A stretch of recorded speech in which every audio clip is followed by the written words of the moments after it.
Hello student, welcome to commerce by Harshita. तो जैसा कि मैं अपने चैनल पे आपको क्लास 12th के लिए बेसिकली 12th के एग्ज़ाम के लिए कंप्यूटराइज्ड अकाउंटिंग सिस्टम के पीवाईक्यूज़ करवा रही हूँ, ठीक है।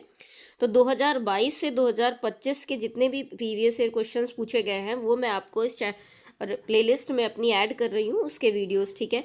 तो इसके पहले मैंने आपको पार्ट 1 डिस्कस किया था जिसमें मैंने कई सारे आपको थ्योरेटिकल और न्यूमेरिकल क्वेश्चंस बताए थे जो कि प्रीवियस ईयर में पूछे गए हैं। अब हम पार्ट 2 में और क्वेश्चंस डिस्कस कर रहे हैं, ठीक है। तो इसमें हमारा जो सबसे पहला क्वेश्चन है उसमें कह रहा है how are absolute cell reference and mixed cell reference identified in Excel.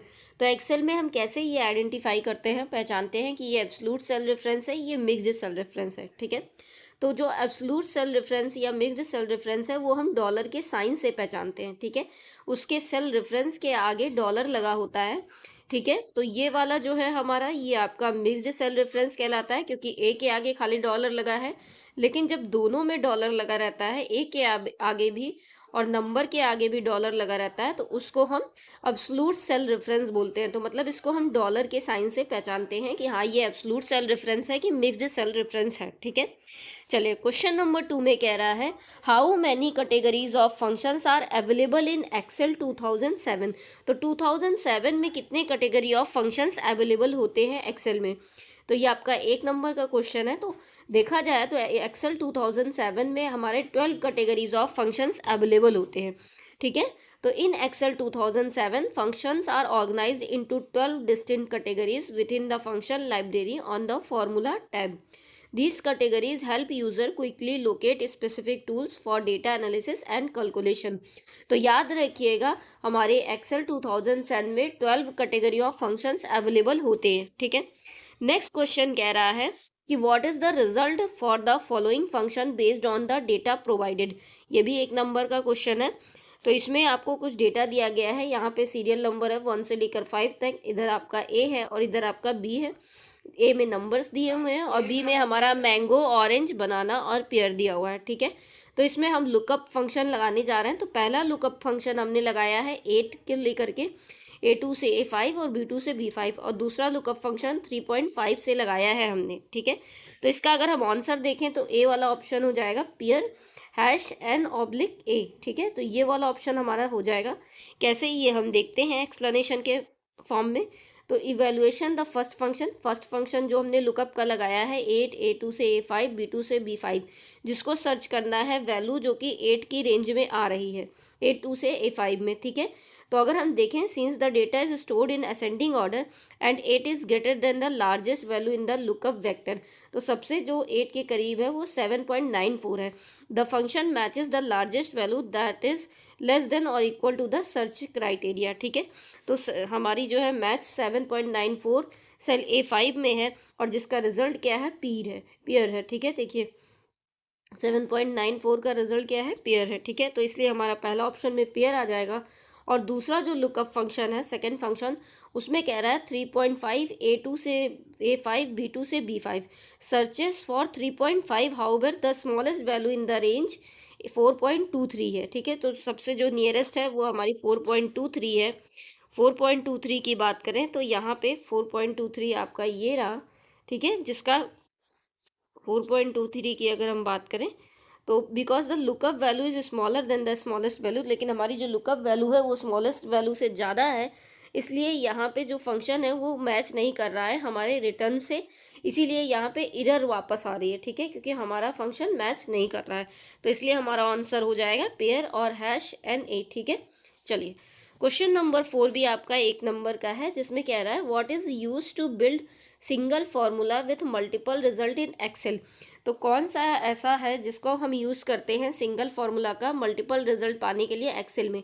तो हम एरे का यूज़ करते हैं, ठीक है, मल्टीपल रिजल्ट पाने के लिए एक्सेल में।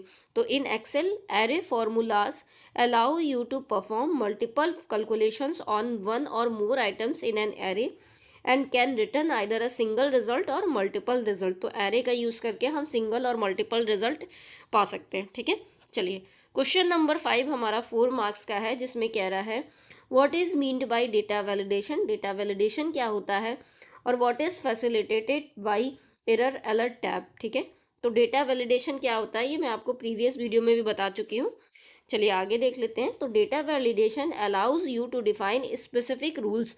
तो डेटा वैलिडेशन में क्या होते हैं, कुछ रूल्स अलाउ किए जाते हैं डेटा के लिए, ठीक है, such as limiting input to whole numbers between 1 to 100, requiring a date within a certain range, or selecting values from a predefined drop-down list. By enforcing these criteria, it prevents common entry errors and maintain high data quality. तो ये data की quality को maintain करता है और कहीं ना कहीं इरर्स को प्रिवेंट करने के लिए इसमें कुछ कंडीशंस लगाई जाती हैं। तो वही क्या कहलाता है, डेटा वैलिडेशन कहलाता है, ठीक है। Next, what is facilitated by the error alert tab. तो एरर अलर्ट टैब क्या करता है, तो error alert tab is used to define the response when a user attempts to enter invalid data that does not meet the specific criteria. तो हमारा error alert tab क्या करता है, वो डिफाइन करता है कि हमारा रिस्पॉन्स क्या आएगा जब हम कोई इनवैलिड डेटा एंटर करेंगे, तो ठीक है। तो इट फैसिलिटेट्स द फॉलोइंग। तो कई तरीके की ये फैसिलिटी प्रोवाइड करता है, जैसे कस्टम मैसेज देता है इनवैलिड एज का, ठीक है। उसी तरीके से इन्फोर्समेंट लेवल्स दिखाता है। It provide 3 distinct styles to control how strictly the validation rule is applied. Stop का ऑप्शन होता है, the most restrictive style. It prevents the user from entering invalid data entirely. तो इंटायरली इनवैलिड डेटा को ये हटाने के लिए जो है स्टॉप का यूज करता है। They must either retry with a valid entry और कैंसिल। नेक्स्ट, ये हमें वार्निंग देता है, notify the user the entry is invalid but allows them to bypass the rule by clicking yes to keep the value. तो warning भी देता है, information भी देता है। Simply inform the user the data is invalid, they can click okay to accept the value और cancel to remove it. Visual icons भी होते हैं इसमें। Each style display different visual cue such as a red X for stop, a yellow triangle for warning और a blue I for information, ठीक है। तो stop के लिए एक्स का यूज होता है और येलो ट्रायंगल वार्निंग देता है और ब्लू आई जो है वो इंफॉर्मेशन देता है, ठीक है। तो इस तरीके के हमारे एरर के टैब होते हैं। नेक्स्ट क्वेश्चन नंबर 6 आपका 1 नंबर का है, जिसमें कह रहा है identify the error which will be displayed on screen when the set of coordinates that a cell occupies on a worksheet is invalid. तो जो वर्कशीट में इनवैलिड होता है तो हमारा बी आंसर हो जाएगा, करेक्ट हैश रेफरेंस एरर, ठीक है। तो ये वाली एरर आ जाती है जब हम डिस्प्ले करते हैं स्क्रीन पे सेट ऑफ कोऑर्डिनेट्स जो कि सेल को ऑक्यूपाई करते हैं वर्कशीट में, ठीक है। चलिए, तो द हैश रेफर एरर, जिसको रेफरेंस एरर बोलते हैं, occurs in Microsoft Excel when a formula refers to a cell address that is invalid. तो जब हम फार्मूला इनवैलिड डालते हैं तब ये एरर आती है। This typically happens when the set of coordinators, the cell row और कॉलम, उन्हीं को क्या कहते हैं, सेट ऑफ कोऑर्डिनेटर्स कहते हैं, that the formula was originally pointed to has been deleted और overwritten, leaving the formula with no valid location to reference. तो उस केस में ये वाली हैश रेफरेंस वाली एरर आती है, ठीक है। चलिए, नेक्स्ट क्वेश्चन हमारा 6 नंबर का है, जिसमें पूछ रहा है what is H lookup function, explain it's syntax. तो जो 6 नंबर के क्वेश्चन है उसको तो आप डेफिनेटली तैयार कर लीजिएगा। तो एच लुकअप फंक्शन क्या होता है और इसका सिंटैक्स क्या होता है। तो एच लुकअप की बात करें तो ये स्टैंड करता है हॉरिजेंटल लुकअप। हॉरिजेंटल लुकअप को ही एच लुकअप कहते हैं, ठीक है। तो ये एक बिल्ट इन फंक्शन होता है स्प्रेडशीट एप्लीकेशन में, जैसे कि एक्सेल में और गूगल शीट में। तो it is use to search for a specific value in the top row और अ टेबल और range and return a value from a specified row in the same column. तो ये कहीं ना कहीं हमारी वैल्यू को रिप्रेजेंट करता है। You should use HLOOKUP when your comparison values are listed in a row across the top of a data table and you need to look down to find corresponding information.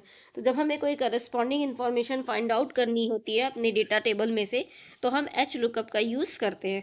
तो अगर इसके syntax की हम बात करें तो the standard syntax for the function is, हम equal to लिखते हैं, HLOOKUP लिखते हैं कैपिटल में, फिर ब्रैकेट में लुकअप वैल्यू डालते हैं, टेबल एरे डालते हैं, रो इंडेक्स नंबर डालते हैं और ऑप्शनल होता है हमारा रेंज लुकअप, ये डालते हैं, ठीक है।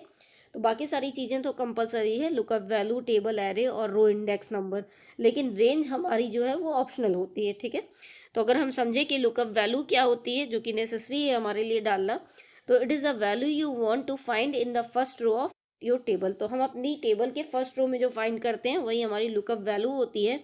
This can be a text string, तो ये टेक्स्ट भी हो सकती है, नंबर भी हो सकती है या सेल रेफरेंस भी हो सकता है, ठीक है। नेक्स्ट है हमारा table array, the range of cells that contains the data you are searching through, वही हमारी टेबल एरे कहलाएगी।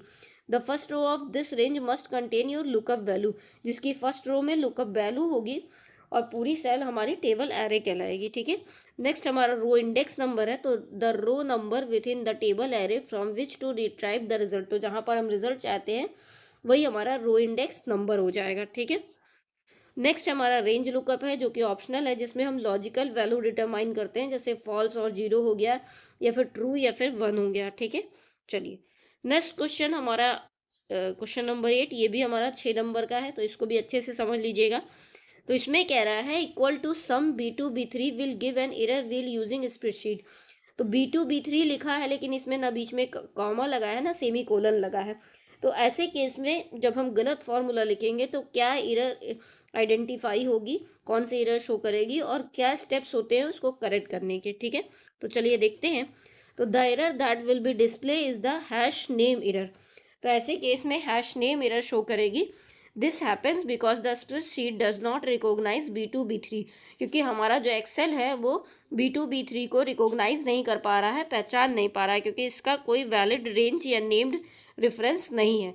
तो without a separator like a colon, हमने कोलन नहीं लगाया है, ना ही कोई कॉमा लगाया है, it treats the entry as an undefined test. तो हम इसको एक्सेल ट्रीट करता है कि ये एक अनडिफाइंड टेस्ट है, क्योंकि ना कॉलन लगा है ना सेमी ना आपका कॉमा लगा है। ठीक है, तो अगर हमें इस एरर को करेक्ट करना है हैश नेम एरर, तो ये कैसे करेक्ट होगी। तो to fix this you need to add a range operator, हमें रेंज ऑपरेटर यूज़ करना पड़ेगा जो कि सेपरेटर का काम करेगा सेल रेफरेंसेस के बीच में। तो हम सेल को सेलेक्ट करेंगे जिसमें फॉर्मूला है, और फॉर्मूला वार पे जाएंगे, डबल क्लिक करेंगे और एडिट करेंगे और इंसर्ट करेंगे, उसमें कोलन लगाएंगे B2 B3 के बीच में। ठीक है, तो हमारा फॉर्मूला करेक्ट हो जाएगा। या फिर हम क्या करेंगे, एक कॉमा इंसर्ट करेंगे, want to sum these specific separate cells, जैसे हमने कॉमा लगा दिया तब भी ये फॉर्मूला सही हो जाएगा। फिर हम इंटर को प्रेस कर देंगे अप्लाई करने के लिए, ताकि हमारी प्रॉब्लम फिक्स हो जाए। ठीक है, तो ये तरीका है इसको करेक्ट करने का। चलिए क्वेश्चन नंबर 9 देखते हैं, ये भी हमारा 6 नंबर में ही पूछा गया था। ठीक है, तो state the steps in the installation of computerised accounting system. तो कंप्यूटराइज्ड अकाउंटिंग सिस्टम के इंस्टॉलेशन करने का क्या स्टेप है ये बताना है। ठीक है, तो अगर हम बात करें तो the installation and implementation of computerised accounting system, mummy क्या कर रही हो, हाथ जोड़ रहे हैं। तो अगर हम बात करें तो the installation and implementation of computerised accounting system involve several sequential step. तो बहुत सारे स्टेप होते हैं जिसको हमें फॉलो करना पड़ता है इंस्टॉलेशन करने के लिए कंप्यूटराइज्ड अकाउंटिंग सिस्टम की। तो अगर हम स्टेप्स की बात करें तो सबसे पहले रिक्वायरमेंट एनालिसिस होती है कि हमें कौन सी अकाउंटिंग नीड्स है जिसके थ्रू हम जो है अकाउंटिंग करना चाहते हैं। हम इनवाइस बनाना चाहते हैं कि पेरोल बनाना चाहते हैं कि इन्वेंट्री मैनेजमेंट करना चाहते हैं। ठीक है, फिर सेकेंड हमारा जो स्टेप है वो ये है कि हमें अपना सॉफ्टवेयर सेलेक्ट करना होता है कि हम सॉफ्टवेयर कौन सा लेंगे अकाउंटिंग करने के लिए। हम टैली का यूज़ करेंगे कि क्विक बुक का यूज़ करेंगे कि सैप का यूज़ करेंगे। ठीक है, उसके बाद हमें हार्डवेयर और नेटवर्क सेटअप करना होता है। फिर हम सॉफ्टवेयर का इंस्टॉलेशन करते हैं। फिर हम इनिशियल कंपनी सेटअप करते हैं और कॉन्फ़िगरेशन करते हैं अपनी कंपनी का जिसकी हमें अकाउंटिंग करानी है। फिर हम चार्ट ऑफ अकाउंट्स यानी कि ग्रुपिंग ऑफ अकाउंट्स बनाते हैं। फिर डेटा का माइग्रेशन करते हैं। फिर हम यूज़र को ट्रेन करते हैं जिसको अकाउंटिंग करनी है बैठ करके उस सिस्टम पे। और फिर हम टेस्टिंग और पैरेलल रनिंग करते हैं। तो ये इसके स्टेप्स होते हैं जो कि हम फॉलो करते हैं। और लास्ट में हम गो लाइव यानी कि सपोर्ट पे जाते हैं और डेली ऑपरेशंस को चेक करते हैं। ठीक है, ऑफिशियली। तो ये हमारे स्टेप है जिसके थ्रू हम कंप्यूटराइज्ड अकाउंटिंग सॉफ्टवेयर को या सिस्टम को इंस्टॉल करते हैं। ठीक है, चलिए नेक्स्ट क्वेश्चन नंबर 10 है हमारा। ये आपका 3 नंबर का है जिसमें कह रहा है explain account groups and loan. ठीक है, जो कि लाइबिलिटीज़ होती हैं, तो हमें अकाउंट ग्रुप और लोन या लाइबिलिटी को एक्सप्लेन करना है। तो अगर हम बात करें कि अकाउंट ग्रुप क्या होता है, तो it is a collection of same nature of laser account. तो सेम तरह के जो लेज़र अकाउंट्स हैं उनका कलेक्शन ही क्या कहलाता है, अकाउंट ग्रुप कहलाता है। ठीक है, तो account groups are collection of ledgers of the same nature. Instead of looking at hundreds of individual accounts, groups allow you to categorise them so that the software can generate a meaningful trial balance, profit loss account and balance sheet. तो जिस तरीके से हम laser account बना करके अपने accounts को classify करते थे, अपनी जर्नल एंट्री को, उसी तरीके से जब हम कंप्यूटराइज अकाउंटिंग में आते हैं तो हम अकाउंट्स के ग्रुप्स बना करके अकाउंट्स को क्लासीफाई कर पाते हैं या कैटेगराइज कर पाते हैं। ठीक है, चलिए नेक्स्ट है हमारा लोन या लाइबिलिटी। तो लोन या लाइबिलिटी एक स्पेसिफिक कैटेगरी या ग्रुप है बैलेंस शीट की, जो कि बैलेंस शीट में रिप्रेजेंट की जाती है।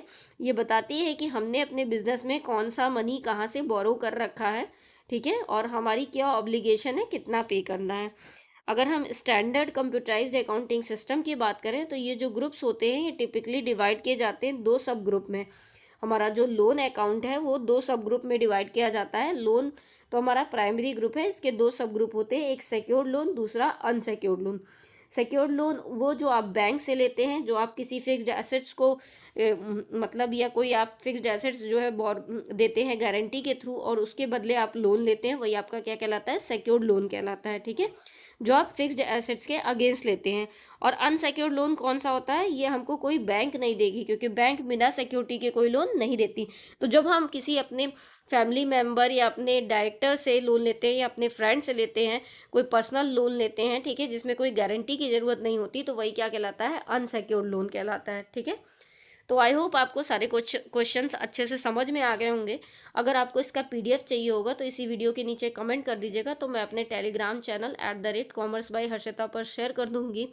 और वीडियो अगर पसंद आएगा तो लाइक कर दीजिएगा और ज़्यादा से ज़्यादा शेयर करिएगा कि ताकि ज़्यादा से ज़्यादा स्टूडेंट बेनिफिट उठा सकें। और चैनल को सब्सक्राइब कर दीजिएगा आगे की और वीडियोज़ देखने के लिए। Thanks for watching.